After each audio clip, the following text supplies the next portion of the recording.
बहुव्रीहि समास। इसकी परिभाषा है कि जिस समास में अन्य पद के अर्थ की प्रधानता हो उसे बहुव्रीहि समास कहते हैं। अर्थात इस समास में न तो पूर्व पद की प्रधानता होती है और न ही उत्तर पद की, अपितु दोनों पद मिलकर अन्य पद का बोध कराते हैं। अर्थात समस्त पद का प्रयोग अन्य पद के विशेषण के रूप में होता है, जैसे पीतम यानी पीला और अम्रम यानी वस्त्र। तो पीतम अम्रम यस्य सः, पीताम्बर है अर्थात विष्णु। इसमें प्रथम पद पीतम की व द्वितीय पद अम्रम की प्रधानता नहीं है, अपितु ये दोनों पद मिलकर अन्य पद यानी पीला है वस्त्र जिसका वह विष्णु, तो उस विष्णु की प्रधानता बता रहे हैं। अतः यहाँ बहुव्रीहि समास है। अब ये समास भी कई प्रकार के होते हैं। उनमें पहला है समानाधिकरण बहुव्रीहि समास।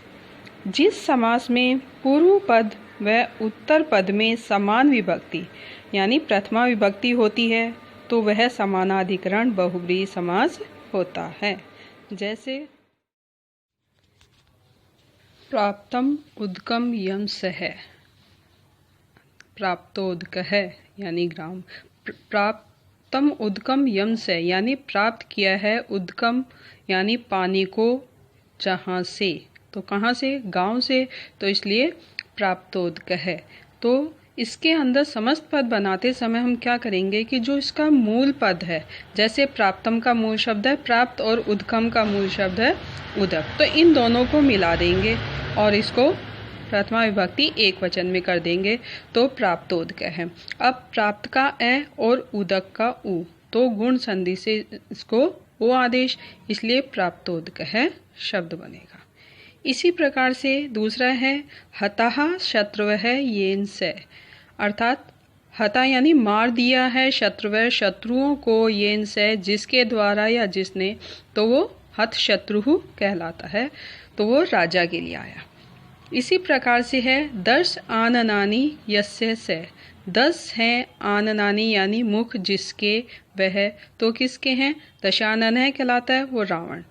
तो इसमें 10 और आनन होता है मुख, तो इसको जब मिला देंगे तो इसको भी 10 का ए और आनन का आ, तो ये संधि के नियम से दशानन शब्द हो जाएगा, तो इसका समस्त पद होगा दशानन है।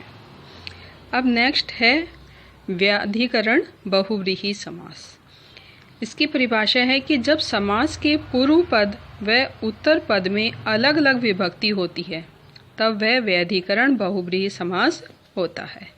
जैसे देखेंगे हम चक्रम पाणो यस्य सः, अर्थात चक्रपाणी यानी विष्णु। चक्र है पाणी यानी हाथों में जिसके वह, तो चक्रपाणी यानी विष्णु।